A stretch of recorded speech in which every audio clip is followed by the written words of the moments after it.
All right. Thanks, everyone. I so treasure all of you who are a part of the support community and continue to facilitate what I do. Do you know that Jesus was supported by people financially? Now, I'm not comparing myself to Jesus, but the idea of a teacher coming around and serving and being supported by people is what Jesus did. He was going from town to town as a rabbi and teaching. People would put him and his group up, and they would feed them, take care of them, and then give them financial gifts to help them on their way as they left town. And when you're helping support the Pastor Paul community, in many ways, you're doing the same to support my ability to teach others about what is happening in this season in the world. I hope you enjoyed the original podcast with Malynda Hale. And now we talk more about gender issues and even her veganism and how that ties in to her faith. You're going to love hearing this. So thank you for being a part of the support community. And I hope you appreciate this bonus episode just for you who are our supporters in the community. And also don't forget, go talk about it on the community chat site as well. Love you all. And here you are, Malynda Hale, on this bonus episode of the Post Evangelical podcast. All right. So welcome for those of you who are with us from pastor-paul.com. And I'm with Malynda Hale from #WeNeedToTalk podcast. And we're having a great conversation. And so I did want to talk a little bit here in our bonus episode about gender. So I've heard different things from people who are from our communities of color and friends of mine that feel like it's very, very fair to have gender kind of right alongside racial issues, and others that feel like, well, it's not quite the same for a white person that is probably, in non-binary gender. How do you see those two issues, and do they sort of parallel each other? This is a great question, because I mean, it's something that I'm still working through, obviously, because a lot of these terms are new, and I'm respectful, and everybody's journey is different, and it doesn't affect my own journey. I just want to be respectful and love everybody. But I think for me, it's a little difficult to put gender before race for me personally, because, and I say this with all due respect, in the sense that for me, I knew I was Black. My parents knew I was Black before they knew what my gender was going to be, right? That's a good way to say it. My parents were Black, So that was always going to be the first aspect of my identity that my parents knew I was going to have to deal with, no matter what. Then, I was born a female, and I've, remained, that's been my identity my whole life. And I know that has been different for other people, but that's why race has always been at the forefront for me over gender, because that is the one thing that I've always known will, no matter what, be a part of my life and be something that determines my journey. And again, that's no disrespect to any member of the LGBTQ community, because I'm a huge advocate and I understand everybody's identity and journey changes, and you discover who you are and who God made you to be and all of that stuff. But for race, for me, will always be at the forefront, because that's the one thing that I know that's the one thing I can't change. I can't change the color of my skin at all. So it's difficult. And I actually think that race relations is harder to have a conversation about, because it is the one thing you can't really ignore. And I think that you can, when we get into identity with non-binary and everything, there are certain times that you may not be able to fully see, but you can't not see that I'm Black. Like you just can't, right? So that's something that needs to be talked about, because it is so apparent when you go out into the real world, who's Black, who's not, and things like that. You can see people's racial identity pretty easily. But I think that I love the conversations that are happening around gender and sex, and I think they're very important. And I think honoring everybody's journey and everybody's identity is necessary. And I know it's uncomfortable for a lot of people to talk about and come to terms with, especially just what we've grown up knowing and how we view gender and sex. But I think people need to, again, get out of their comfort zone and just hear other people's stories. I have a few friends that identify as non-binary, and I've really loved hearing their journey and how they arrived at knowing that this is their identity, and how these are people also that are Christians, that they feel God has made them that way. And, even having the conversation of how God truly kind of is non-binary, to if we're really going to be technical. Oh, now you're stepping into it. Yes, now I'm stepping into that. But if God is made in all of our images, that means that God encompasses all of us. Mm-hmm. And I think that's what's the word I'm looking for? I mean, that's a concept that it's hard for people to grasp, right? So, and I'm sure your listeners were like, oh no, like not that. But if we think about it literally, we are all created in God's image. So that means that God has to be all of us, representative of all of us. So, and I personally think that's a beautiful thing. And I love to look at it that way. And I think that you can call God what I choose, he and his and father, because that's just what's been comfortable for me. But I've heard people say mother, and, I've heard people say they, whatever.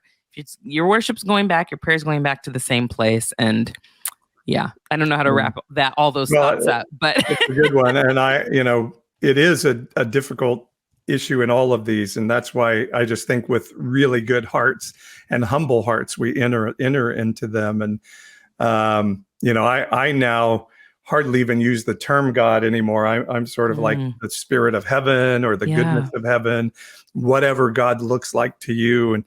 And just like I'm talking about race, I think with gender in this season, because race is sort of systemic and foundational in Christianity. Yeah. And that's just brutally, horribly wrong. With gender, we have sermons regularly that tell people they're not quite as good as the other people around them, that God sees them as an abomination. Yeah. And that's where I think, again, like you say, leaning into the discomfort of that. Talking with somebody about pronouns the other day, and they're like, wow, now we got to deal with pronouns. And I'm like, what I have found is when I try to affirm somebody in their pronouns, if I ask what their pronouns are, if I put my pronouns on the screen for a meeting, it is accepted as so affirming. Even if I get it wrong, even if I screw up, it's affirming the humanity of somebody. And why wouldn't we do that? Exactly. It doesn't really cost me anything other than... It doesn't cost you anything. And that's the other thing that I've found so interesting about people in the evangelical space. And this, we could talk about the pandemic and wearing masks and pronouns and all of that, is that they fully understand the sacrifice that Jesus made, but they're not willing to make any little sacrifice to love their neighbor in any way. And that's what's so frustrating to me. It's just like, just make the attempt. Just make the attempt. Just try. It doesn't cost you. Like you said, it doesn't cost you anything. If I tell you my name is Malynda, you're not going to call me Jeff, right? So if I tell you my pronouns are she, don't call me anything else. Or if someone tells you their pronouns are they, just say they. It's really not a difficult thing, but it's because everybody wants to operate in their own way with their own comfort rather than caring about somebody else before them. That's where we get into the problem. But we're supposed to love our neighbors the way that we love ourselves. And that means you got to put them first sometimes. And it's a simple adjustment, and just show that you're trying. But if you actively don't try, what does that say about you, especially if you say that you are a Christian? If you are not trying to love somebody, if you are not trying to put them first, not trying to make them feel comfortable in any way, what does that say about you in your walk with Christ? What does it say about you? Oh, you and your simple gospel. It's so simple to me, though. That is the truth. Like, it's at base, just how are you treating others? It's that simple, but we've made it so complicated, and it doesn't need to be. Love people. Just love people and treat them with respect. And if you can't do it, can it be maybe you just don't love yourself? That's then people don't want to have to reconcile with that fact. Yeah, if I'm serving a harsh God that is always looking for me to stumble, then I'm going to want to put that harsh God onto somebody else and have them live a crappy life like me. Yeah. And that's the other thing. But it's true. It's so true. Yeah. But that's the other thing. I feel like a lot of the mindset within the evangelical space, it's based out of fear, not out of love. It's based out of control and not of love. But if you think about it, a lot of these people that entered into this space and enter into church they entered based out of fear and basically a threat. If you don't believe in this, you're going to hell. That's not a loving relationship in any way, shape, or form. That's abusive almost if you're telling people that, right? So if you don't tell people, hey, God loves you, rather than if you don't love him, you're going to jail. Oh my God, who wants to you're going to treat other people like that all the time. You're going to treat people like that. So how do you see hell? I don't even know if I see it, honestly. And that's something I'm trying to understand. I can't for the life of me wrap my mind around people being sent to a place to burn eternally specifically because they don't believe in God or because what people view as sins they've said. You know what I mean? It's such a weird concept. And I feel like, yes, it could easily been fabricated to control people just to get them to do what you want. And I think there's a case to be made for that, for sure. I would love to believe that our souls go somewhere. And if it's heaven, if it's whatever it is, I would love to believe that we all have the opportunity to go there no matter what. I think that there's so many paths to God, honestly. And I think it's pretty egotistical for specifically the Christian evangelical space to think that their way truly is the only way. I've interpreted how Jesus meant I am the way, the truth, the life very differently than a lot of people have. And I've interpreted it that he means the way that he lives is the path to God. And that is by loving others and treating them well. Right. I think you're right. and if we believe in an omnipotent, omniscient, omnipresent God, then and a creator of humanity, then that is a God who is creating human souls knowing they're going to be in hell eternally. And I just can't reckon that being a good being, that there's goodness in a being that would say, yes, I'm going to create you knowing that I'm going to fan the flames of hell forever with you in it. Right. It doesn't even make sense. It doesn't make sense. It doesn't make sense. But also just in how God created people, you can't say God doesn't make mistakes and then call an entire group of people mistakes. So make up your mind. What do you believe, But then what do you do with justice? What does justice look like for you then?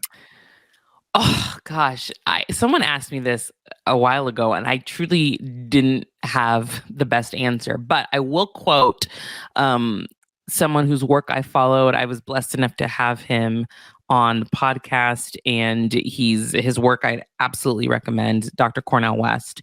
He has a very famous quote that says, "Justice is what love looks like, but in public."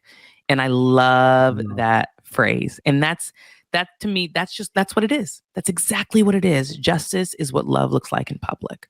So you just got to love people like that.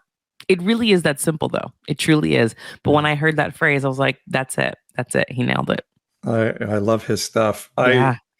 Because I do, there are times when I feel like, if me and Donald Trump are going to end up in the same place with the same reward, something's wrong, or and that, I say that kind of facetiously, but the molested may need to feel there is some reckoning for the molester. Yeah.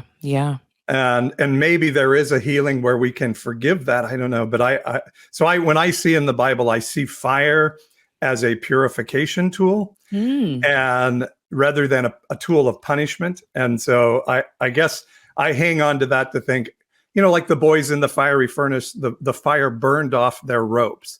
They came out and didn't smell like smoke, but it burned off their rope. So I do hold on to okay, I think there's a reckoning at the end of this. Hebrews 11 says everything that can be shaken will be shaken, and what's of heaven will remain, and what's of earth will be shaken. And so I guess I get to hold on to I think we have to reckon for our deeds at the end of all of this, but that hellfire experience that Jesus even talked about, you're the ones worthy of hellfire, is not a punishment. It is a purification moment that may be unpleasant, but it will leave us then with what is of heaven. Yeah. So I guess that's how I sort of look at justice. I love that. That's great. Because the full universalist, I'm kind of I'm struggling with that because I understand. Is there no justice at the end of this thing somewhere? Tell me about veganism. Why is that jumped out at me on your website? What about veganism is important to you?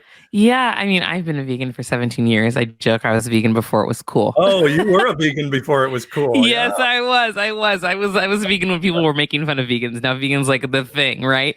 But it honestly ties into my faith as well, because I feel it ties into my faith and ties into social justice, because I'm trying to lead a life of love and kindness. And that does extend to all of God's creations, and that includes animals. So for me, being a vegan does tie into that, because I don't need something to die in order for me to live. And I just have gone down that route. I've learned a lot about animal rights over the years, and just how, the meat and dairy industry functions, and it just doesn't align with my beliefs of speaking out and advocating for others. And so, yeah, veganism has always been a huge part of my life, and everything that I do, from what I eat to the type of makeup I wear to the type of clothes or handbags that I buy. Like, I really try, the products that I use, like, I really try to focus on that. And I'm a huge advocate for climate change as well, and there's been so many studies that have done to show that veganism, and just even swapping out 3 meals a week, can help the climate, because of all the things that happen on those farms, and everything in terms of methane, and how it affects the ozone layer and all that. I can go on and on forever about that. But we have one Earth, and we have one time here.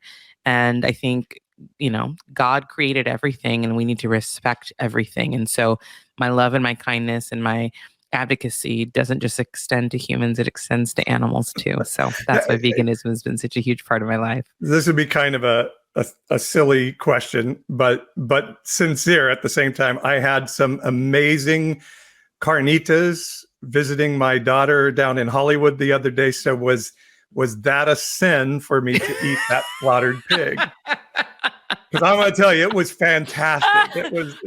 I don't judge. This is my journey, and this is what's right for me. But I will say, you can make sofritas, which is a good alternative, with tofu, and it can taste the same. I think the thing that people think that, like, bland food and, like, boring food for veganism, but there's so many options now for things that do replicate and taste just the same. Like, I get it. Fried chicken. I loved fried chicken. I loved a good, like, beef and cheese burrito growing up, right? But there's so many options for things to taste just as good now that you don't need it. Oh, okay. All right. And it was tasty, though. I'll have to think about that. I'm sure it was. I don't doubt that it was, but I can send you some good options if you decide to try. Again, no judgment. This is just what works for me and my journey in my life. I'll follow up on that, and and the health benefits for it. My daughter is vegan, and so she tells me all the time, I love that. How good she feels in doing that. So as you continue on this journey of your deconstruction tied in with your social justice, what does that look like for you going forward? What are your dreams and hopes out of all of this? Yeah, I mean, it's just continuing the conversations and building the podcast and reaching as many people as possible. A lot of the music I released too is very social justice based, and talking about faith, and talking about Black Lives Matter, LGBT community. So I'm trying to use as many platforms as possible to share my messages and what I stand for. So it's really just growth and having conversations, and getting people to not be afraid of the conversation, and also being able to get to a point of wanting to grow themselves and spread that. It's just really important. And I know it's kind of like a step-by-step, it's a baby step thing, but if I can change one person a week, or affect one person a week, then I think I'm doing as good of work as I can for kingdom of God. And that's what I try to think of. People talk about kingdom of God, they always think about heaven, but it's like, actually, kingdom of God is where we are right now. Because if we don't act like, there's a song, and I've talked about this song before, it's by the artist named Joey Dosick. It's called In Heaven, and the line he says is, if we don't act like we're in heaven, we'll never know if we actually have one. And I love that, because that's how we should be on earth. We should be acting like we're already in heaven, treating people with respect, loving people, just being out there doing the good work. So that's just really my thing. That's what I'm trying to do, and just growing as much as possible. Yeah. And I think when we look at the Jewish mindset of the first century.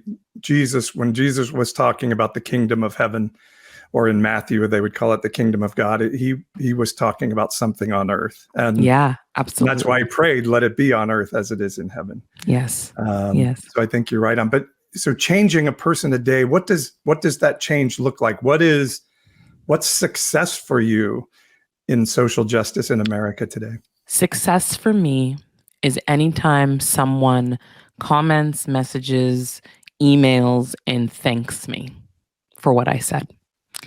And either they said, I never thought of it that way, or I appreciate the way you stated this, or asking me a question like, hey, you said this, and I've always thought this, but, why do you think this, et cetera, et cetera. And I even had somebody reach out to me asking about my support for the LGBTQ community as a Christian. And I sent them a sermon and some resources, and they thanked me. And they really appreciated it because they had, from their perspective, from their experience rather in church, never heard any of the stuff that I shared with them. And so if I get people starting to do critical thinking, because we all know the church isn't known for critical thinking and they don't encourage it at all. They don't encourage it. But if I can get people to start doing any form of critical thinking based on the content that I share, then I think that that's a success. Yeah. I had a woman, a person, I should say, tell me one night, you've ruined my life. You've absolutely ruined my life. And she was saying it as a compliment because the teaching she had adhered to since her youth suddenly were in play. Mm-hmm. And it is so uncomfortable that it can feel like your life has been ruined. That certainty of evangelicalism, that safety of that certainty of we know the right answers and all you have to do is ask and we'll give them to you, does have to be taken away in this. And that's a scary thing. And how do we encourage people to jump into the risk of that? Is a big It's question, hard because I get it. Everybody wants to be comfortable. Yeah. Everybody wants to be comfortable. But I would just say, don't dive in too deep. Okay. I think that's the best. In. Yeah, absolutely. Wade in the water a little bit and start in the shallow side and then slowly go to the deep end. But I think if you do it kind of piecemeal like that, it's a little easier to digest. But if you dive right in, you're gonna drown probably, honestly. So take it one day at a time, one question at a time, one Bible verse at a time, and then you'll start to see the change. You'll start to understand, but don't overwhelm yourself. I think that that's the best way I can put it. Just don't overwhelm yourself because it is a lot. It is a lot to unlearn something. Especially, as an adult, like you've done, you've heard these things for how many years, decades probably. And now you're like, wait, that's wrong. That's not right. Wait, it's this actually, that of course that's crazy. It's like if we learned all of a sudden that we've been riding bikes the wrong way, or we've been using a microwave the wrong way, just simple things that you're conditioned to or they're in your body and that are second nature to you, to unlearn that. Of course, that's scary. So just one day at a time and give yourself some grace. That's the biggest thing, that people need to just be kind to themselves while they're on this journey, because you can beat yourself up and berate yourself a little bit just because you feel bad for having not known, or you might feel stupid, or you might feel like anything, but just be kind to yourself as you go down this journey, because it is a long one and it's a hard one. Yeah, that's really good advice. And again, my lineage of Christendom was very end times focused. And I used to sort of joke, we're going to rip the Antichrist from your cold, dead hands here one of these days and convince you there is no rapture coming and, any of that. Yeah. But I do think the other side of that discomfort is a better ability to love yourself. Yes. And then out of loving yourself flows love for others. Absolutely. Absolutely. I'm just convinced that is inherent in the command of Jesus, that you must love yourself so that you can love others. Yeah, I completely agree. And you got to start there, because if you don't have a full cup, there's no way that you can pour over to others, So you got to think of it that way. Yeah. Got to love yourself first. Sounds like you're happy you've been on that journey. Yes. Oh my God, very. And early on too. That's why, like I said before, just hearing the word deconstruction, I was like, I've been in this place for a long time. So, but I'm glad that there's a word for it now. Yeah. Yeah, I'm with you. I didn't know there was a word for it either, and I literally thought my wife and I were the only ones that were going through this, and it's actually fascinating to discover that it's happening all over the world. Yeah. As we're meeting people out there, and that it's happening at a time when also we're seeing this polarization of thought. It almost feels providential sometimes to me, like that we're kind of supposed to go through this time. Yeah. Have you had any sense of that? I absolutely. And my mom and I have talked about that before. My mom, is one of the persons that's influenced my faith and my beliefs very much so growing up. My dad really wasn't a church goer, but he would go for special occasions. He was like a Christmas, Easter Christian, right? But my mom's faith, she has really influenced me. But we've had these conversations that, God's sending a lot of messages right now and making things very clear on what we're supposed to be doing. And, I felt like the pandemic as a whole was a huge test on how to love your neighbor. And we failed. A lot of people, we failed bad. We're not going to repeat it, and we're not going to get the chance. We just failed. So yeah, it's just really funny to me. But yeah, we have those conversations a lot about things that are very apparent that God's doing to try to test us and see how we're going to make it through. So we'll see what actually happens. I used to ask my dad, because you see that as you read through the Old Testament, like they turned to God and then they devolved and culture got overturned and then they came back. And so I wonder if we're not in one of those seasons where it is somewhat either just human cycle or God's providence to say, I'm going to let you go through some really uncomfortable sort of cultural overturn as mercy to turn us back to goodness and righteousness. Yeah. I mean, even as the war in Ukraine gets us all to get our focus a little bit off the petty differences, and then all of a sudden, this is something real we're talking about. So maybe it's some of that. Yeah. I agree. Interesting stuff. All right, tell everybody again where they can find you, Malynda. Of course. So on Twitter, Instagram, and Facebook, it's just at Malynda Hale. And on TikTok, Malynda Hale Official. And you can also go to my website and get links to all of this, malindahale.com. That's MALYNDAHALE. And then my podcast, wherever you get your podcast, just hashtag We Need to Talk. And your music's on there too? Yes, and my music is also on Spotify. It's on my website, but it's on Spotify. It's on Apple Music. Honestly, wherever you get music, YouTube, all of it. Just look up Malynda Hale. You'll see plenty of music, social justice, inspirational music. Yeah. All right. So hashtag We Need to Talk is the podcast. It's a great one. I recommend everybody go check it out. Thank you. Thanks for having this conversation with me. Of course. I loved it. Very cool.